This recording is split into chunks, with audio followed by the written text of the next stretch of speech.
mensaje lleva por título Sirviendo con el servicio de Cristo.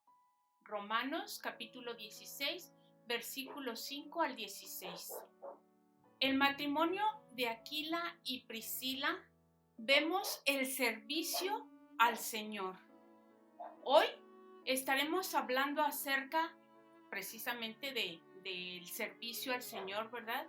Y vemos cómo las Escrituras nos muestra un listado que conforma una mina de oro sobre la composición de la iglesia primitiva y las características de aquellos servidores de Cristo que nos antecedieron en la fe. Un servicio necesario para el pueblo de Cristo. Si tú o yo vamos al cine a ver una película, una vez finalizada, por lo general, nos retiramos de la sala rápidamente, mientras en la pantalla se muestra una sección llamada créditos, que consiste en un listado de nombres junto a sus respectivas funciones, en donde se reconoce el trabajo y la colaboración de cada persona o institución que contribuyó al film. De la misma manera, el apóstol Pablo, antes de finalizar esta epístola, quiere dar a conocer la identidad de aquellos servidores anónimos que sirven detrás de escena con este listado de nombres y saludos. Pablo está realizando un servicio necesario, reconocer y agradecer el trabajo de los servidores de la iglesia local. Si al finalizar el culto usted estuviera a cargo de hacer un listado de créditos, ¿qué nombre pondría? ¿Piensa en alguna persona en los cultos, cómo trabajan? Si al finalizar el culto tú o yo estuviéramos a cargo de hacer un listado de créditos, ¿qué nombres pondrías? ¿A quién agradecerías? ¿Conoces los nombres de aquellos hermanos que sirven en esta iglesia local?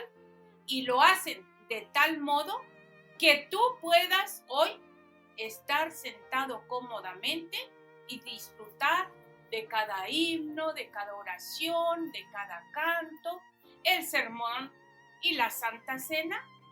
Para realizar este servicio es obligatorio estar vinculado íntimamente con la iglesia local. Cuando Pablo escribe esta carta, él se encuentra en Corinto, a más de 1000 kilómetros de distancia. Nunca había visitado Roma, o más bien, no había podido, por impedimentos providenciales del Señor. Prácticamente un cuarto de siglo pasó desde su conversión antes de visitar esta ciudad, haciéndolo en calidad de preso de Jesucristo. Pero hasta este momento no había visitado este lugar.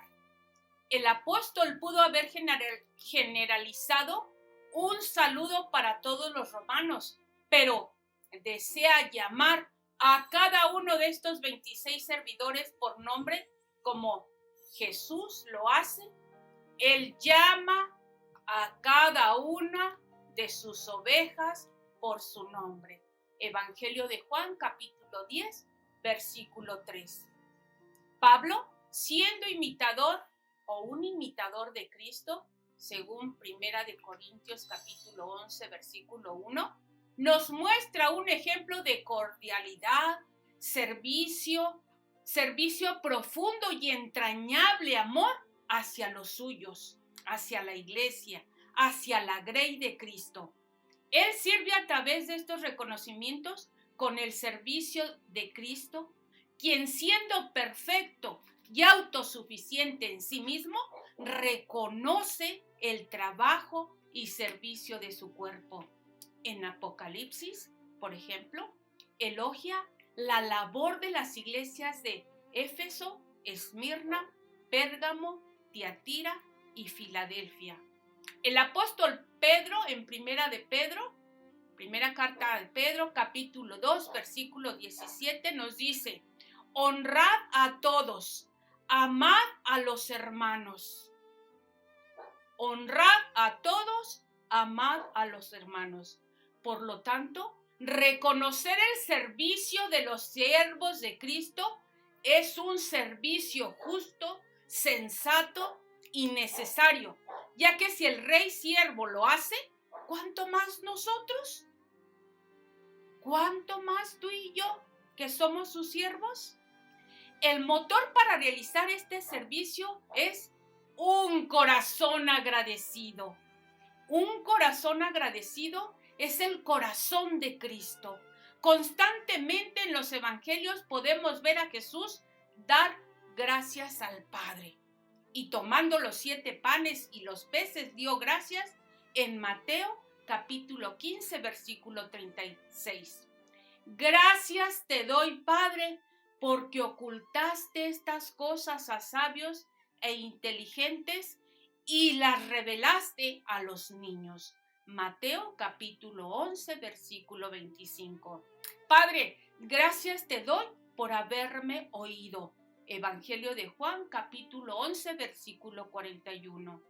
El lenguaje de gratitud, mis amados, es el lenguaje de gratitud de Cristo hacia su Padre. Esta gratitud de Cristo reflejaba lo que había en su corazón y nos muestra su carácter de siervo.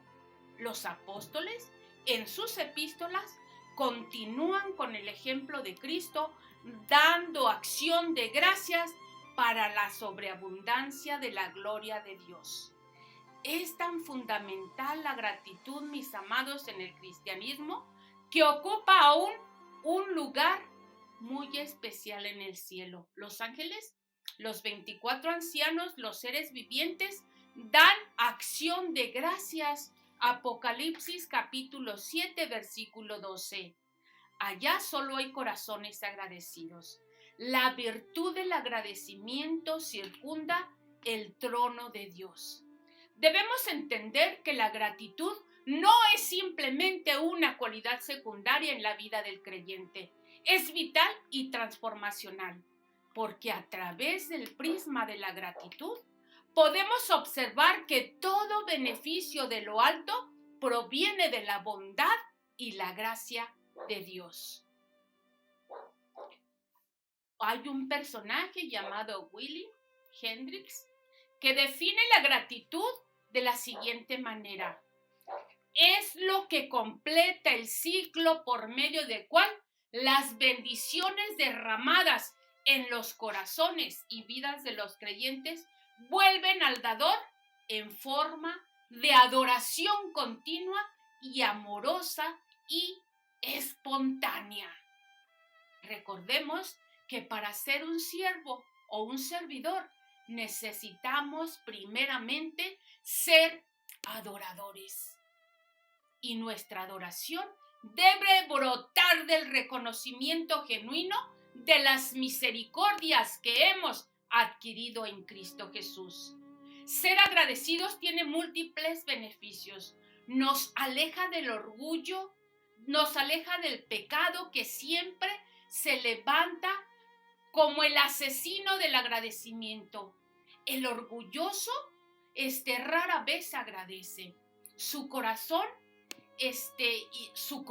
ingrato está centrado en sí mismo y lleno de sí mismo se enfoca en sus propias necesidades.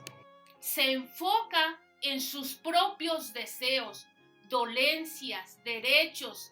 Siempre mira cómo le han tratado, cómo le han desatendido, cuánto le han fallado, cuánto le han lastimado, cuánto es capaz, o más bien, nunca es capaz de contemplar las misericordias de Dios, porque su corazón es un coladero vacío de Dios, un coladero vacío, incapaz de retener las bendiciones de Dios ni observarlas en su verdadera magnitud. Mientras que un corazón agradecido está centrado en Dios y lleno de Dios. Al contrario del orgulloso, El corazón del creyente es humilde, reconoce que toda dádiva y todo don perfecto desciende de lo alto, y esa humildad creada por Cristo es el terreno fértil donde florece naturalmente la gratitud. Quien vive, mis amados, agradecidos, quien vive agradecido, mis amados, puede disfrutar ilimitadamente, o podemos disfrutar ilimitadamente de las bendiciones del Señor. Miremos la actitud de Pablo. Pero todo lo he recibido y lo tengo. Pero todo lo he recibido y tengo abundancia. Estoy lleno. Filipenses 4:18. Pablo estaba en la cárcel y aún así estaba agradecido. Pablo, estando en la cárcel, estaba profundamente agradecido. Estaba tan agradecido con los filipenses que estaba plenamente satisfecho porque él tenía a Cristo, y quien tiene a Cristo lo tiene todo. Si tú y yo tenemos a Cristo, lo tenemos absolutamente todo. ¿Cómo no hemos de vivir agradecidos si Cristo es nuestro tesoro? Existe una gracia mayor que saber que nuestros pecados, existe una gracia mayor que saber que tus pecados y mis pecados han sido perdonados. Podremos perder todo, pero la gratitud a nuestro Señor nunca acabará. En el futuro nos uniremos al coro celestial en acción de gracias. Colosenses 3, capítulo 3, versículo 15, nos dice: sean agradecidos. Primera de Tesalonicenses 5, 18 dice: dad gracias en todo, porque es la voluntad de Dios para con vosotros en Cristo Jesús. Entonces, ser agradecidos no es una opción, mis amados. En la vida cristiana es una instrucción y una expectativa clara de parte del Señor que debemos obedecer. Es una respuesta coherente al sacrificio de Cristo. Ofrecer corazones agradecidos y palabras de agradecimiento a Cristo y al pueblo de Cristo, que es impostergable para el nacido de nuevo. Tenemos que ser agradecidos. Y hoy agradecemos a aquellos hermanos que con amor y un corazón dispuesto dieron todo por servir a la iglesia, servirte a ti y servirme a mí. Gracias, amados hermanos. Con lo hasta aquí expuesto, nos podríamos preguntar con toda lógica: ¿por qué hemos de agradecer a los hermanos si toda la gloria es de Dios? Claro que sí. Nuestro mandato es servir a Dios a través de su pueblo. Cuando demostramos gratitud y reconocimiento a los servidores de Cristo, como Pablo lo está haciendo, estamos obedeciendo el mandato de servirnos. Gálatas 5, capítulo 5, versículo 13. Alentarnos, primera de Tesalonicenses 4:18. Animarnos y edificarnos. Primera de Tesalonicenses capítulo 5, versículo 11. Tenemos que animarnos, edificarnos, servirnos, alentarnos los unos a los otros. Recordemos lo que dice Hebreos 6:10. Dios no es injusto para olvidar vuestra obra y el trabajo de amor que habéis mostrado hacia su nombre. Uno de los medios en el que el Señor ejecuta esta promesa es a través de su propio pueblo, cuando reconocemos el trabajo y el amor de sus siervos, irradiamos la justicia de Dios. Nosotros creemos que Él no se olvida de castigar lo que es malo de la misma manera, no se olvida de bendecir y reconocer lo que es bueno. Él derrama bendiciones y honores sobre aquellos que reflejan sus virtudes y somos nosotros, tú y yo, los encargados de identificar y agradecer estos dones en medio del pueblo de Dios. Nos unimos más a Cristo cuando amamos lo que Él ama y reconocemos lo que Él reconoce. Os rogamos, hermanos, que reconozcáis a los que trabajan, a los que sirven entre vosotros y os presiden en el Señor y os amonestan, y que los tengáis en mucha estima y amor por causa de su obra. Primera de Tesalonicenses capítulo 5, versículos 12 y 13. Si bien este pasaje se utiliza prioritariamente para reconocer el trabajo de los ancianos, es aplicable para cualquier servidor del cuerpo de Cristo, pero también agradecemos el trabajo de nuestros amados hermanos ancianos, ¿verdad?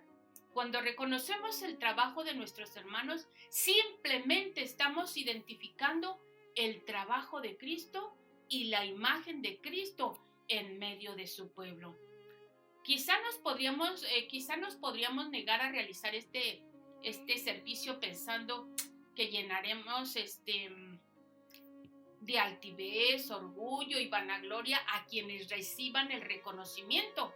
Pero el verdadero siervo de Cristo sabe cerrar el ciclo de adoración, explotando en última instancia en acción de gracias y gloria al Señor. El verdadero servidor de Cristo sabe que todo elogio, ovación o reconocimiento no le honra donde debe estar.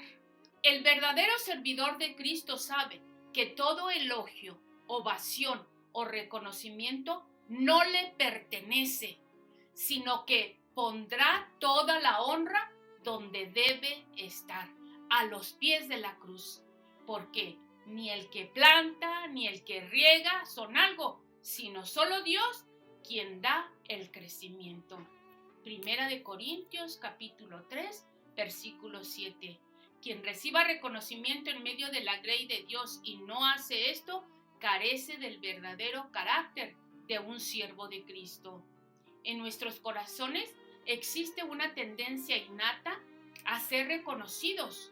Lo observamos claramente en las vidas de Caín y Saúl, quienes vivieron consecuencias desastrosas al pensar que merecían honra por su propio desempeño, sucumbiendo a la amargura, y la amargura nunca está sola, trae consigo otros pecados. Según Efesios capítulo 4, versículo 31, trae consigo enojo, ira, gritería, maledicencia y toda malicia. Tanto Caín como en Saúl observamos claramente estas obras de sus ministerios. Observamos claramente estas obras de la carne. Ellos creían que sus ministerios eran un trampolín para su propia grandeza personal. Ellos desconocían que servían al rey siervo. Recordemos siempre esto, mis amados. A Cristo el Señor servís. Colosenses 3:24. Esta tremenda verdad nos libra de decepciones y amargura, porque si nadie te sirve reconociendo tu trabajo, tendrás la profunda convicción de que sus manos recibirás la recompensa de su herencia, la recompensa del Señor, ¿verdad? Colosenses 3:24. Si nadie reconoce tu trabajo, Cristo lo hará, diciendo: bien, buen siervo y fiel, sobre poco has sido fiel, sobre mucho te pondré. Entra en el gozo de tu Señor. Mateo 25:21. No busques grandezas. Jeremías capítulo 45, versículo 5. Busca servir al Cordero de Dios Por lo tanto, sé intencional en tu servicio de gratitud y reconocimiento hacia tus hermanos, como lo fue Pablo. Él reconocía los nombres de los servidores en Roma, pero también sus funciones. Esfuérzate en conocer a los servidores de tu iglesia. Esfuérzate en reconocer a los servidores de tu iglesia local. Conoce sus ministerios, sus luchas, sus esfuerzos, su dedicación, el tiempo que invierten para el Señor. Edifiquemos una estrecha relación con ellos, como Pablo lo está haciendo con la iglesia de Roma. Sirve a los servidores de Cristo, porque esto es justo. La diversidad del servicio del pueblo de Cristo. Para que exista diversidad del servicio, esta debe nutrirse de una diversidad de servidores. La Biblia no nos enseña que la comunidad cristiana debe de ser uniforme, más bien nos muestra todo lo contrario. El pueblo de Dios es el conglomerado más diverso que pueda existir en la faz de la tierra, a diferencia de los incrédulos. No encontramos nuestra unidad por las cosas que tenemos en común, sino porque tenemos a la persona más importante en común, Cristo. Nuestro Salvador no nos convierte en personas superficialmente uniformes, sino que siendo personas diferentes nos transforma uniéndonos a Él, y solo unidos a Él estaremos verdaderamente unidos a otros pámpanos, porque estamos arraigados en la vid verdadera. La pared intermedia que nos separa ha sido derribada por el poder redentor de Cristo. Efesios capítulo 2, versículo 14. En un sentido, los cristianos somos muy diferentes en muchos aspectos personales, físicos, características, etcétera. Pero todos, absolutamente todos, buscamos ser semejantes a Jesús. O ese debería de ser nuestra manera de vivir, tener o buscar el carácter de Cristo. Así que a Él no le interesa nuestra etnia, nuestra posición económica, el color de nuestra piel. A Él le importa en demasía que nosotros seamos transformados a su imagen, donde todas nuestras diferencias pecaminosas son podadas por la obra del Espíritu Santo, y todas nuestras diferentes virtudes o todas nuestras diferencias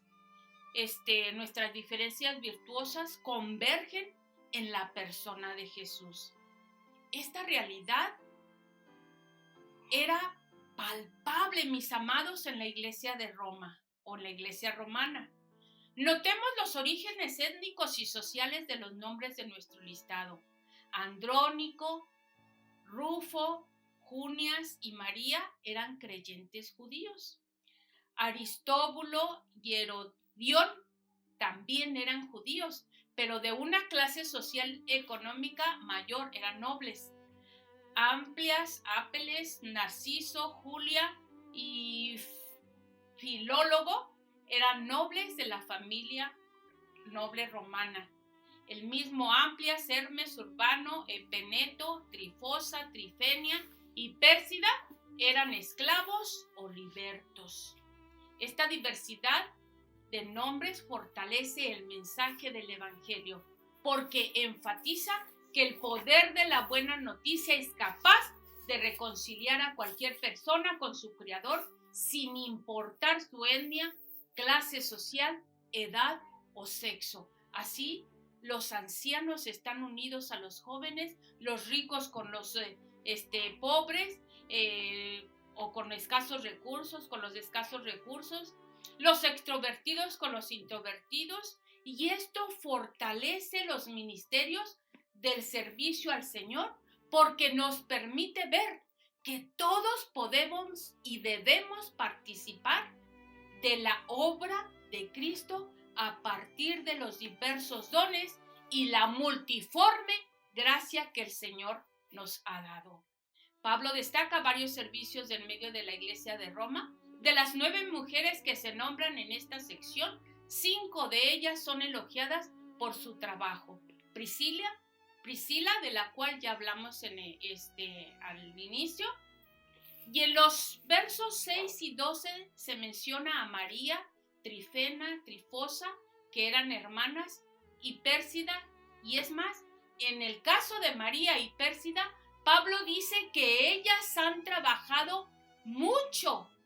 Es decir, se han preocupado positivamente por la iglesia local. Notemos que Pablo caracteriza el servicio de estas mujeres como un trabajo de ellas, que el servicio no es un voluntariado, sino que es una vocación. Es un llamamiento por la voluntad de Dios, es decir, el mismo Señor que llamó al universo a existir con el poder de su palabra y dio identidad a las cosas creadas, llamándolas por su nombre, llamó a la existencia a estas mujeres y les dio un nombre y un llamado peculiar en medio de la iglesia de Cristo, uniéndose a una gran nube de testigos. Hebreos 11. Ellas entendían que su servicio, que su trabajo de amor era parte de la agenda de Dios. El Señor está actuando a través de estas servidoras para extender su reino y reconciliar todas las cosas consigo mismo. Trabajar en el Señor es una de las manifestaciones de la nueva creación y redención que tenemos en Cristo. Nuestro trabajo tiene por objetivo reflejar la imagen por quien fuimos creados. La novia refleja el trabajo del novio.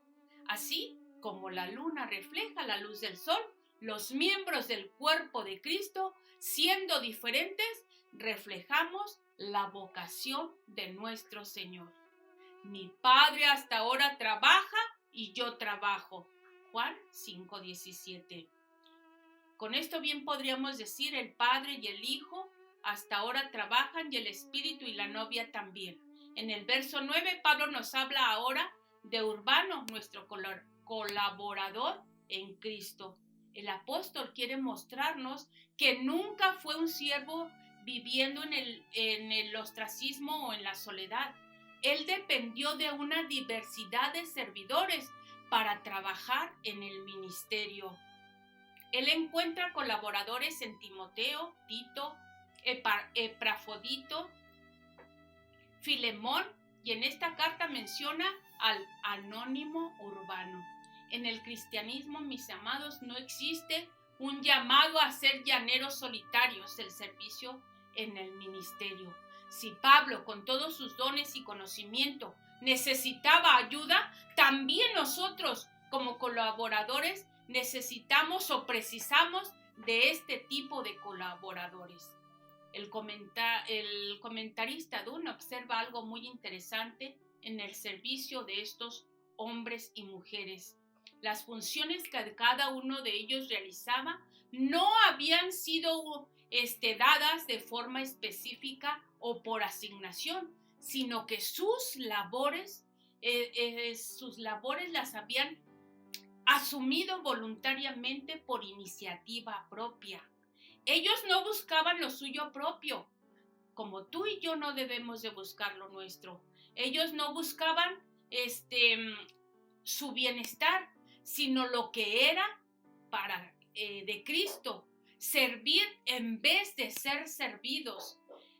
Estos hermanos y hermanas de Roma observaban una necesidad y contemplaban una oportunidad de servicio, colaboración y amor hacia el pueblo de Cristo. Sin embargo, hoy muchas veces es a la inversa. Cuando observamos una necesidad en la iglesia, apresuradamente la calificamos como una falla, sin entender que Dios está poniendo delante de nuestros ojos la gran oportunidad de servir a Dios a través de su pueblo, conservando una función de espectador y no de colaborador, como lo era nuestro hermano Urbano. Son como aquellas personas que se quedan mirando en la carretera un accidente, no colaboran en la necesidad y al mismo tiempo entorpecen a aquellos que van en ayuda y ahora hasta graban, se toman el tiempo para sacar sus celulares y grabar. Qué tremendo, ¿verdad? En la mercadotecnia se hacen estudios muy minuciosos sobre las necesidades de la gente con el fin de generar un producto de buena calidad que ayude a las personas a cubrir sus requerimientos. En este contexto, una necesidad se transforma en una oportunidad de hacer un negocio, con el fin de obtener algún rédito económico para esto. Quienes desean aprovechar esa oportunidad planean, calculan, equipan, se preparan, se postergan a sí mismos, buscan impecabilidad y excelencia, pero su finalidad es perecedera. Pero en el contexto de la iglesia local, una necesidad es una oportunidad para servir y amar al Señor a través de los redimidos y tiene mejores réditos que los económicos. Aspiramos a la herencia eterna en Cristo Jesús. Urbano es de carne y hueso, su nombre alude a que vivía en la urbe, en la ciudad, con el ajetreo, estrés y los problemas de la Roma de la época. No es un creyente imaginario, con un hombre imaginario, con una labor imaginaria en una ciudad imaginaria. Es un colaborador real en una iglesia local real, sirviendo sin necesidad de un título, invitaciones ni súplicas, porque comprendía que no hay llamamiento más alto que la ocupación presente. No hay motivo para pensar que llevando un manto de pastor, misionero, evangelista, maestro u otro, alguien deba transformarse en un colaborador dedicado. Urbano, al igual que Pablo, Timoteo o Epafrodito, no trabajaban para sí mismos, sino para Dios. Los colaboradores no son colegas de Dios, sino obreros pagados por Él. ¿Quieres más paga? Pablo también nombra el servicio de sus parientes Andrónico y Junias, que probablemente eran un matrimonio, compartieron prisiones por proclamar el evangelio junto al apóstol Pablo, y fueron llamados por Cristo antes que él. Pensemos en esto por un momento. ¿Quién era Pablo antes de ser apóstol? El sanguinario y celoso perseguidor Saulo de Tarso. Andrónico y Junias realizaron un servicio de la época, oraron como todo creyente, ora por aquel pariente inconverso y más si es un perseguidor. Sus rogativas estaban en el decreto de Dios, llegando al trono de la gracia como perfume agradable, y Cristo, compadeciéndose de su pueblo, se le aparece en persona a Saulo, convirtiéndolo en el apóstol Pablo. ¿Cómo habrá sido el encuentro entre Pablo y sus parientes al saber que ahora era un cristiano? Debió ser una escena conmovedora como aquella que nosotros hemos experimentado al saber de la salvación de un familiar. Las oraciones por nuestros parientes son un servicio fundamental para el avance del reino de Dios. ¿Cuántos de ustedes, cuántos de nosotros estamos aquí por el clamor de un padre, de una madre, de un hijo, de un tío o una abuela? Si hacemos un pequeño estudio de nuestras conversiones, llegaremos a la conclusión de que un gran porcentaje de nosotros ha llegado a la fe por la intercesión de parientes que se convirtieron a Cristo antes que nosotros. Andrónico y Junias eran estimados entre los apóstoles. Así, todo intercesor en las iglesias de Cristo debe ser reconocido y honrado. Pero este es no el único servicio horizontal que podemos ofrecer a nuestros hermanos. Miremos el verso 13. Saludad a Rufo, escogido en el Señor, y a su madre y mía. La madre del hermano Rufo sirvió a Pablo como una madre.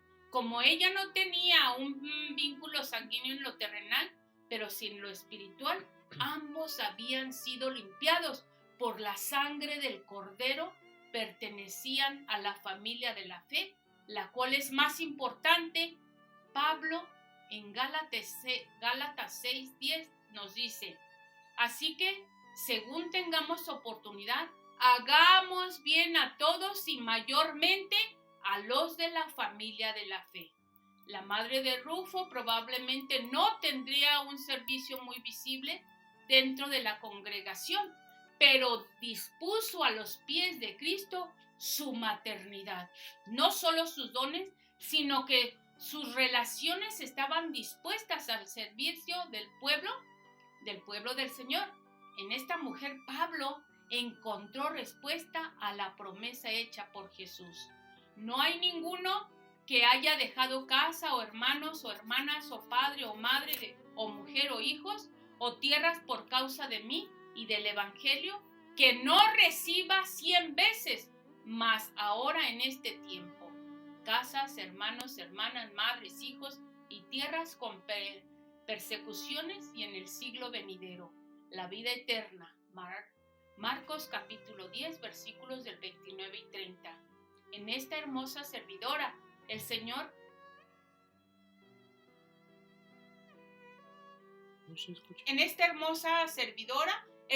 mostró su servicio a Pablo realizando activamente lo que dice Isaías 66:13. Como aquel a quien consuela su madre, así os consolaré yo a vosotros. Pablo halló alivio, cuidados y servicios en los brazos de la madre de Rufo. Ofrezcamos nuestras relaciones al servicio del pueblo de Cristo. Tu maternidad, paternidad o hermandad pueden ser usados para la gloria de su nombre. Analiza cuántos hermanos alrededor tuyo necesitan este servicio. ¿Cuántos extranjeros necesitan de la familia de la fe? ¿Cuántos hermanos que nos sirven o que sirven solos en sus familias necesitan de tu asistencia?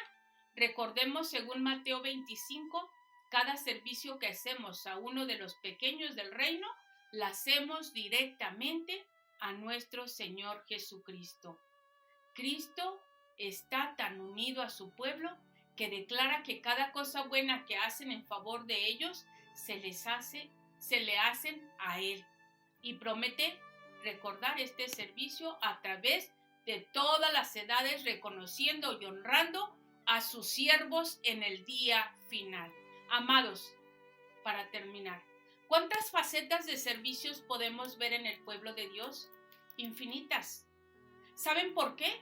Porque la novia refleja las infinitas facetas del servicio al Señor Jesucristo, pero cada creyente solo refleja una pequeña parte del todo, pero aunque sea pequeña, siempre es bella. A los ojos de Dios no existe gente pequeña ni lugares insignificantes. El carácter servicial de Cristo debe de ser nuestro carácter. En los saludos de Pablo realiza siempre pasajes de agradecimiento, de saludos, ¿verdad? No se nos da a conocer la personalidad de cada una de las personas nombradas, pero en general, en el Nuevo Testamento es muy difícil encontrar alguna descripción explícita de la personalidad de algún cristiano. Amados, sirvamos al Señor. Amemos al Señor, colaboremos con Cristo Jesús, seamos aprobados en Cristo, seamos amigos y compañeros de nuestros hermanos en Cristo que nos necesitan. Saludémosle, digámosle un hola, ¿verdad? A todos aquellos que trabajan en el Señor, reconozcámosle su trabajo, su carácter servicial. Siempre tiene que ser el carácter de Cristo. Dejemos que la vida de Cristo fluya a través de cada uno de nosotros para servicio del pueblo, en el nombre de nuestro Señor Jesucristo. Dios nos bendiga.